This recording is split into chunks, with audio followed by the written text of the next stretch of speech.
All right, let's get going. So I'm Ben. I'm the tech lead for the Monitor group, and today we're going to have like a little, uh, hopefully less lecture-y, more discussion about instrumenting applications for Prometheus with Prometheus. And why it's important, and some guidelines to follow. I don't have a slide deck for this. It's more ad hoc, but we'll probably reference and do some exploring of the Prometheus documentation, because a lot of the stuff that we're going to talk about is already in the upstream Prometheus documentation. So yeah. I come from a site reliability engineering background, system administration, and to me, having instrumented and monitorable software for production environments is extremely valuable. And if when we talk about one of my slides from another slide deck is from the site reliability engineering book, which is the hierarchy of production needs, and the most important thing is monitoring. And without monitoring, you can't tell that a production service is up and running. So it's extremely important from the reliability and production perspective to have instrumented code. And there's a lot of ways you can do this. You could just take and you can build an extremely powerful log processing system and just look at the logs.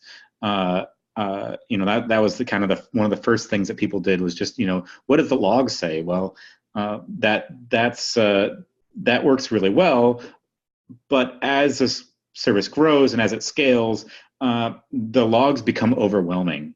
And so we have this concept of metrics, and a metric is just a number about some piece of code that represents something about that code just numerically. And these numbers are much easier to aggregate and do statistical analysis on. And you can both make graphs of this data, and you can also create alerts based on thresholds of this data.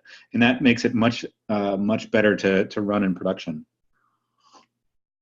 So in Prometheus is a monitoring system that actually got its start in the instrumentation library. So before we actually built the monitoring system, we actually looked at what we needed from an instrumentation library, and we built the monitoring system with the instrumentation as the first class citizen of this monitoring system. So basically we looked at like, well, how did we get to the metric? Well, we had a line of code, and that line of code was like something happened in the code. And so we have a log line for that code, but maybe that log line for the code only goes when you turn on debugging. So you could create a metric that would exist and count the number of debug lines that happened without actually emitting the expensive debug line. And that was kind of one of the first ways we got into the thing. We also want to know, like, well, this application processes a transaction. Well, how long did that transaction take? So we count how many transactions and how long they took, and that allows us to give us an average. So we can now look at the average transaction, or we can apply a histogram, which is another way of observing the time it takes to do a particular thing, and that gives us a little bit of granularity. How many transactions happened in less than 10 milliseconds? How many happened in 100 milliseconds? How many happened in 1 second? And that allows you to get some granularity without the explosion of data that it would take in a log system.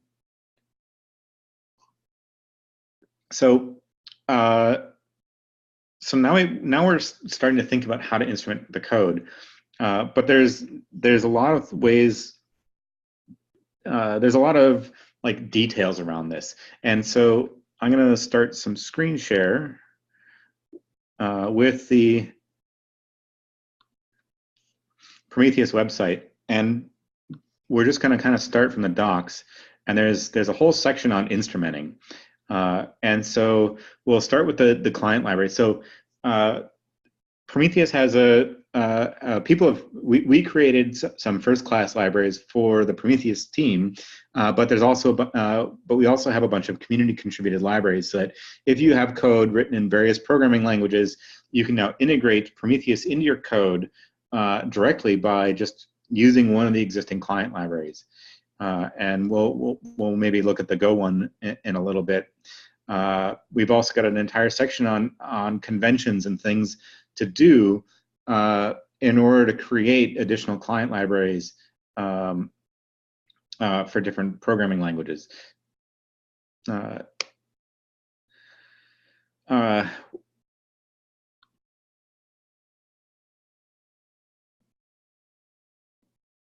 think let's actually just skip to the best practices. So Prometheus data model is pretty flexible, and the data model has a bunch of conventions. There's what acceptable strings there are there, how metrics should be named, things like that.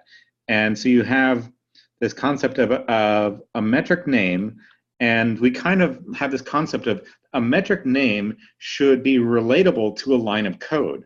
So if you have a line of the metric name should come from a line of code. So for example, API HTTP request total, well, comes from any time you get an API request, you increment a counter. And maybe that API handler has input methods and handlers. Or if this was, say, Rails code, you have controllers and actions. And so in a Rails HTTP request total, you would have a controller label and an action label. And these allow you to separate different instances of the same line of code, but coming from different directions. So you can separate different instances of a metric, and the Rails controller in action is a very common method. And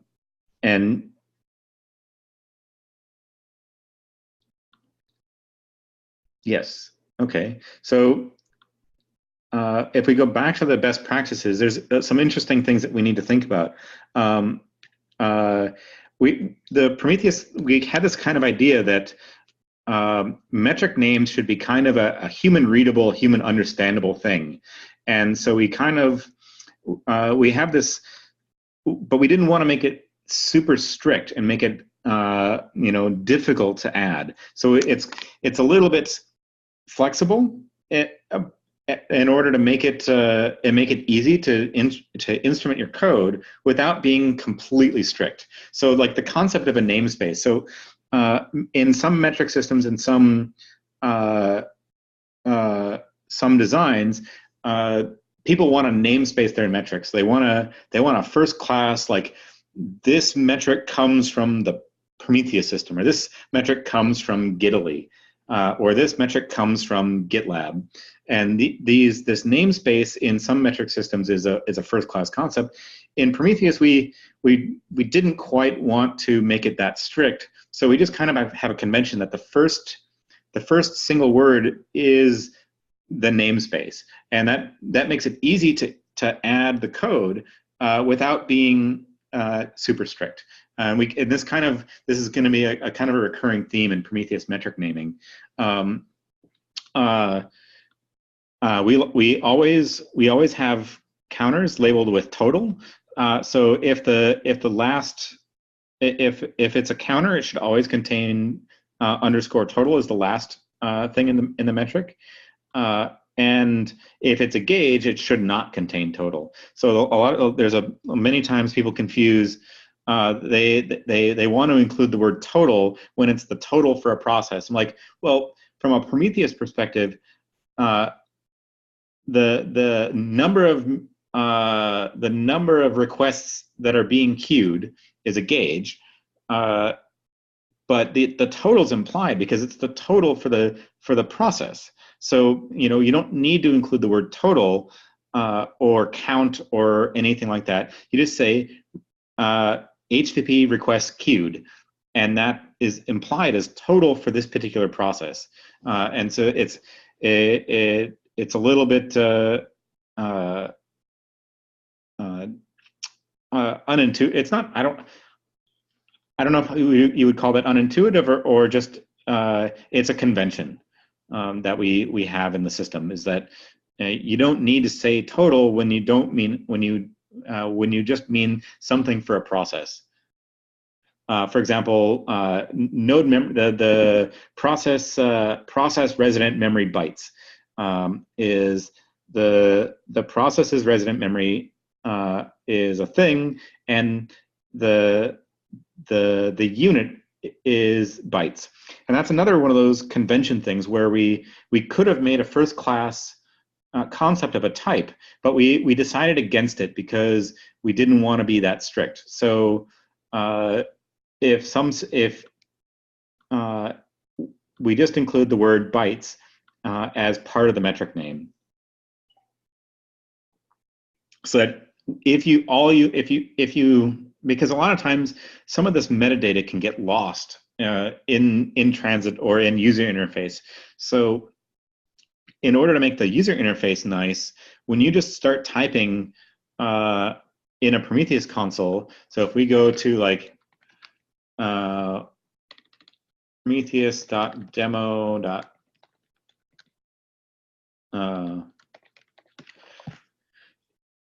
If we just go to a Prometheus console, you can just start typing something like process resident memory bytes, and you now have an immediate understanding of what this metric means. Like you don't have to like look it up in a table. We don't need extra UI elements. You can just make that query, and you kind of already have an understanding of what that metric means just from the name. And that is super, super powerful and super, super valuable. So you want to make sure that your metric names are human friendly. And in addition to being human friendly, we also want to be mathematically friendly. So one of the things in the Prometheus concept is you want to attempt to use base units. And when when it comes to time, we want to talk about seconds. We don't want to talk about microseconds or milliseconds or nanoseconds or eons. We should just express everything in seconds, so that if I have to do a conversion from one system to another, and I want to take the number of seconds divided by some other thing, I don't have to do any type conversion when I'm doing the Prometheus query, to do that. Same thing with bytes. We don't want to expose metrics in values of kilobytes, because then you have to do this. You have to constantly do math. The user, of the consumer of the metrics, has to constantly do math. There are of course exceptions, and that's why we made it kind of freeform. Is we do this by convention and not by strictness, so that you can make exceptions to the rules.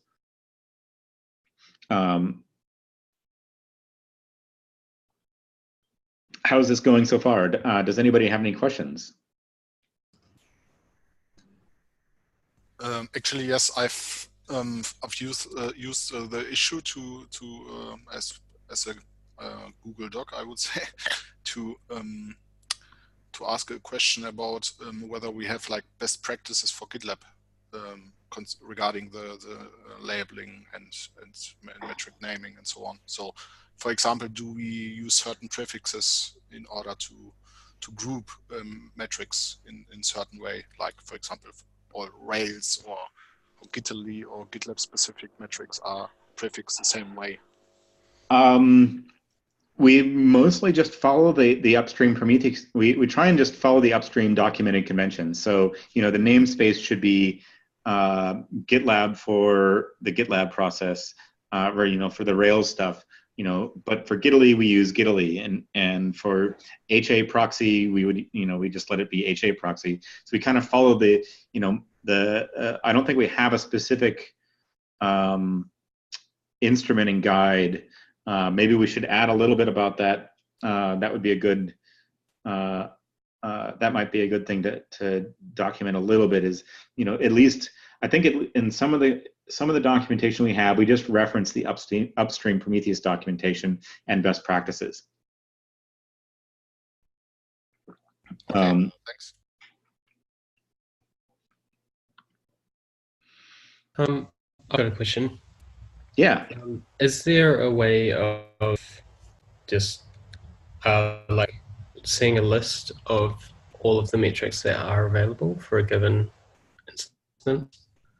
Like I guess this page probably has something. So or at least there's a couple of ways you can do this. So for example, the Prometheus user interface has a nice big scrollable list. But if you want to look at a specific process, you can actually, there's a little query you can do. So if you take, let's take this, and you just don't specify a metric name, this is now a valid query, and this will give us all the metrics for that instance. Interesting. It's good to know. You can see that this is port 3000, which I know as Grafana. And you can see that, job Grafana contains all these metrics. And actually what we can do is, there's also another way we can query this, is you can say count by name. So now you can see how many different metrics there are by each metric name.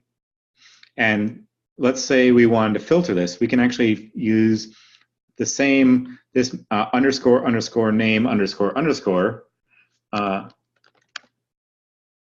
and we can do, say, go underscore dot star, so we can see all of the Golang metrics. So you can see this is all the metrics that Golang itself provides. How many, and notice that the value is all the count. So we could say, we can see that there's a metric for the number of threads. So we can see, go threads. Yes, come on. There we go. And you can see that each Golang process exposes a number of threads.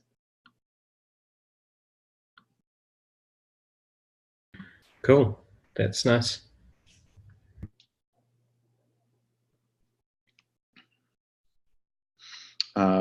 Other questions?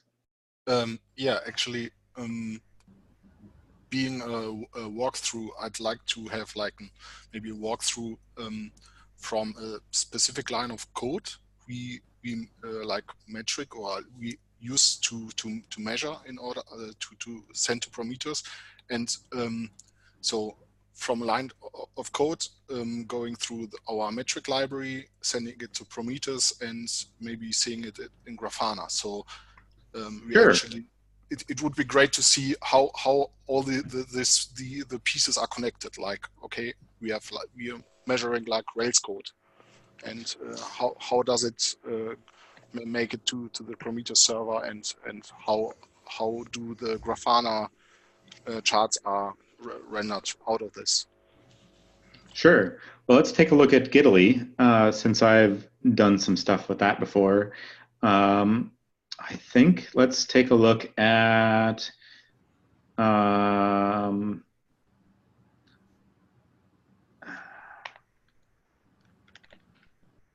think there's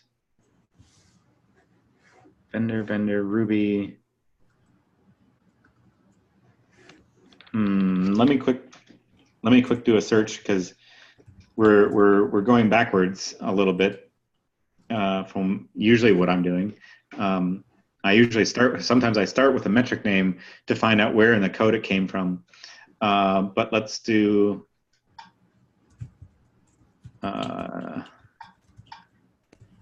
so I don't mind doing this in order you prefer. So we can start at maybe Grafana and give me one second. Yes, internal middleware.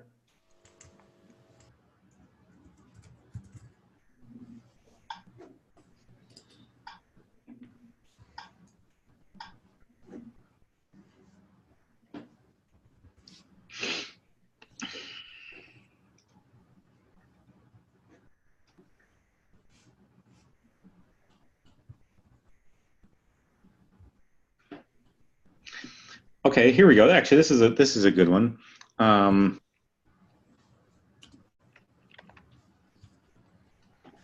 So here's a piece of metrics code in the limit handler part of Giddily. And so there's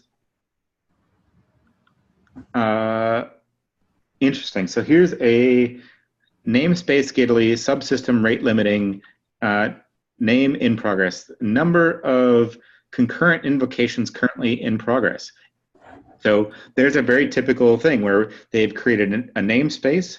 They've created a subsystem in the Prometheus thing so that it's easier.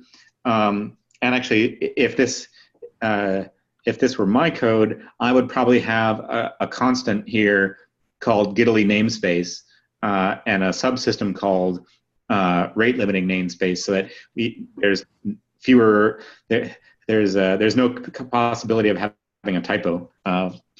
But you can see that these three things together, and so if we go to prometheus.gstage.gitlab, and I'm gonna have to.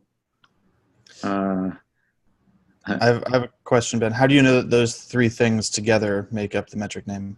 So that's part of the Prometheus client library code. Is the client library code, when you create namespace, subsystem, and name, it will glue those three together with an underscore in between. Is that the same for the Ruby? That's a good question. I think in the Ruby we don't have the current concept of namespace and subsystem in the metric creator. So you have to do this. You have to type all that out, or you have to have the only option is the name, and so you have to create that every time. And so in the Ruby code, I think we have some like string combiners that create that for us. Okay. But I think there's some work in the upstream Prometheus library to add that support to bring it, because the Ruby library is a bit old and doesn't have some of the conventions that the newer libraries have. Actually, I'm gonna have to stop sharing here and bring this up in a non-incognito window to actually view the metrics. So give me a second to create a new screen share with some authentication. To share this one. So we'll bring up that code again, and then we'll bring up Prometheus staging. And so we're looking for a metric named Giddily rate limiting.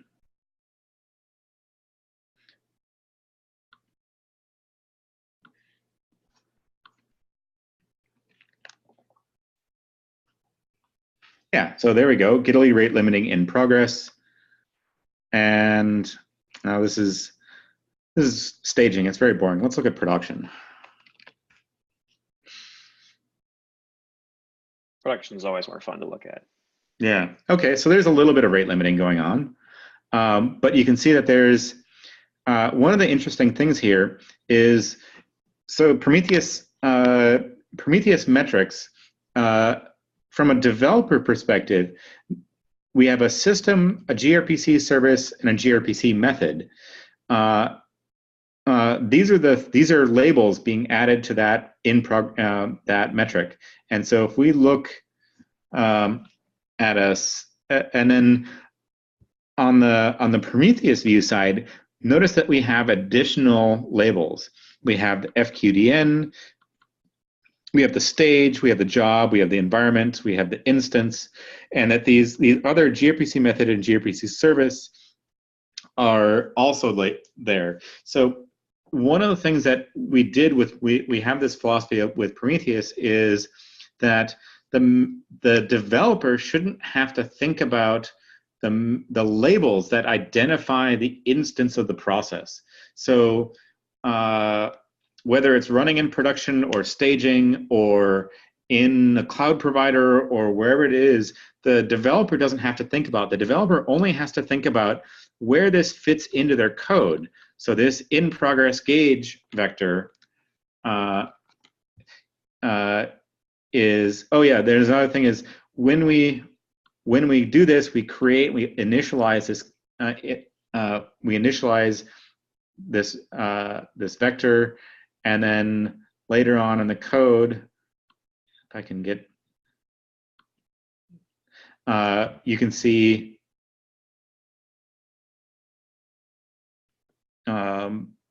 we create that. It must be used somewhere else in the code. In progress gauge.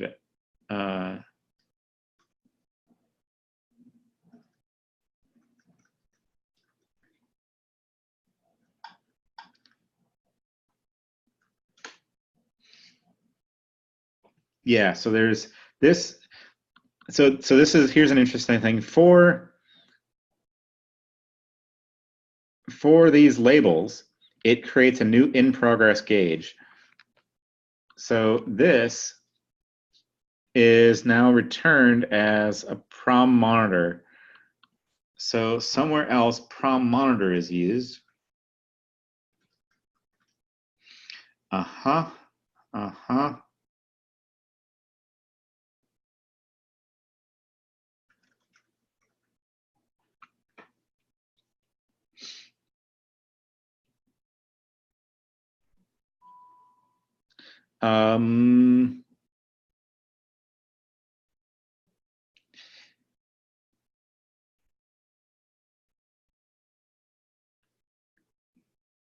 Yeah, here we go. So we have in the limit handler, in the concurrency limiter, it creates this queued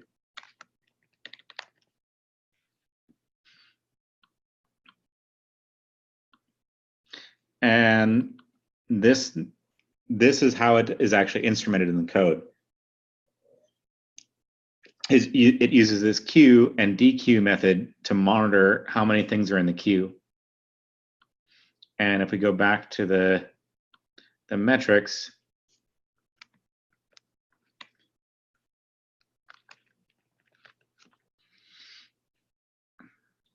there's,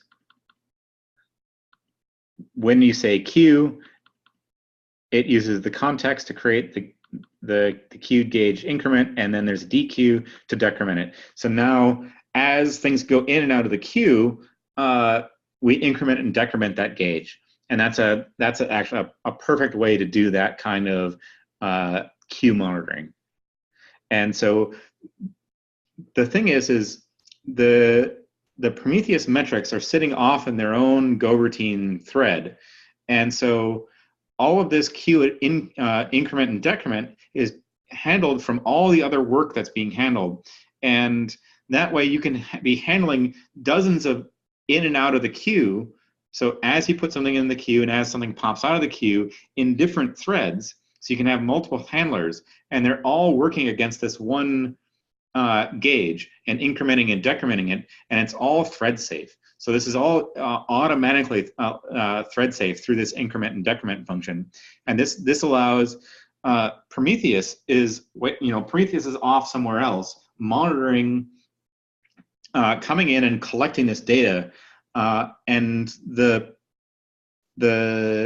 something could be coming in and out of the queue, and the cost to get the data out is super lightweight because it's just handling all this stuff through a read-only interface on the data that's in memory. So that the cost to do this, from a performance perspective, is very, very lightweight compared to what it would be if you had to monitor queue depth from a log. So where were we? Let's talk about how we can actually deal with this data.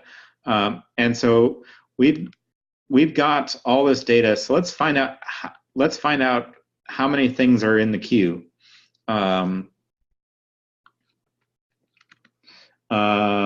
Let's do without full FQDN and instance. So we're gonna take all these metrics we got back. We got back a whole bunch of data. Got there's 160, and let's drop the individual instances of Gitaly and just get a summary of that. And so now we're back down to 5, and we can see it just by the gRPC method, or the gRPC method, gRPC service, and the system, whatever that internal thing is. So fetch remote, queue for get archive, et cetera, et cetera. And so now we can look at the overall summary of this. And in Grafana, blah, blah, blah.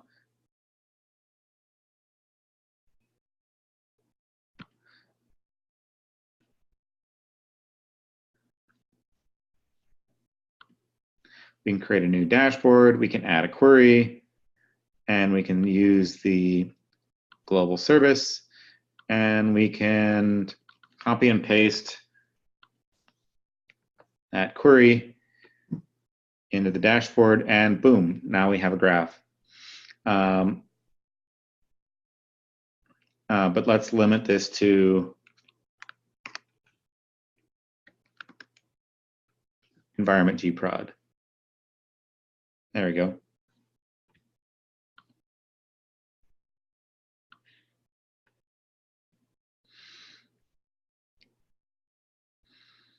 But that's a little noisy, so let's drop some of these other labels. Job, end, since we know what end we're in, monitor, tier, environment. Yeah, and actually, let's just change this to by the gRPC method, gRPC service, and system. Those are the 3 metrics that we cared about in the code. When we created the thing, we have service, system, service, and method. And so now we just have that. And now we can see how many things are in the queue. And we can look at spikes in the queue. That's a lot of things. And so now we could set a threshold and alert on that.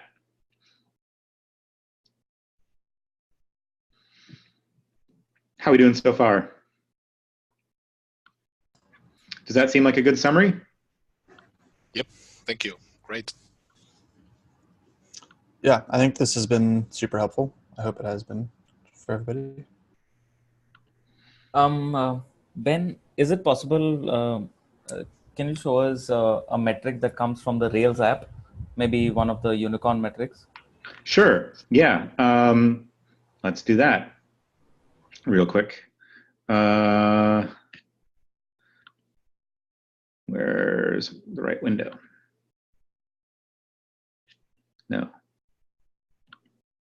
No, I lost my dashboard window. There we go. Share dashboard. All right, so that's we actually store those on a different Prometheus server. We have a Prometheus app, and let's look at something basic like unicorn active connections. And so every unicorn server has a number of handles multiple active connections, and if we just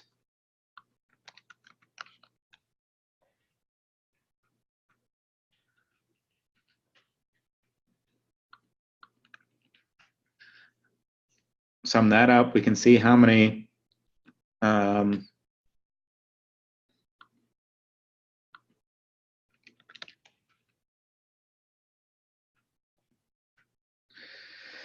we can see how many active unicorn connections there are. And this comes from the Rails code. So if we look at the Rails code, we can look at GitLab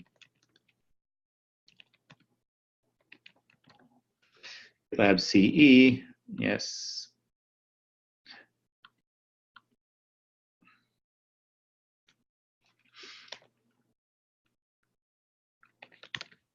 And this is in the unicorn sampler.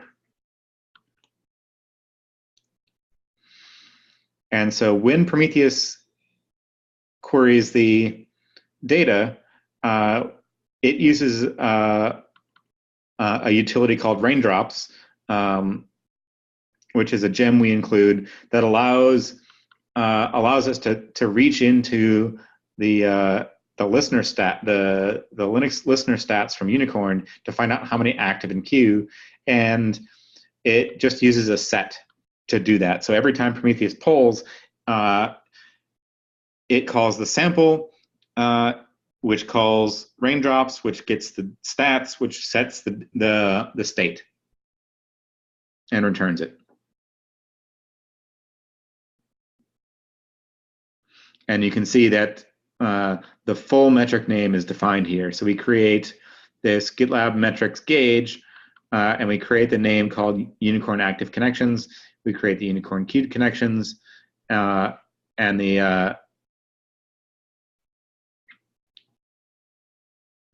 that's how it works.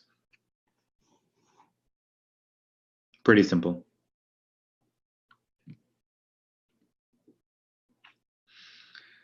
So I think we're coming up on time here.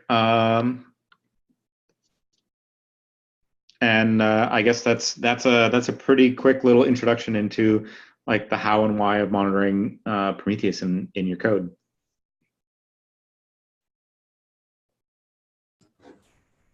Cool. Thank you for leading this, Ben. And I would say also, like, if people have suggestions for like what a next step could be, like another walkthrough or another topic, definitely bring those up. Not here right now necessarily. Cool.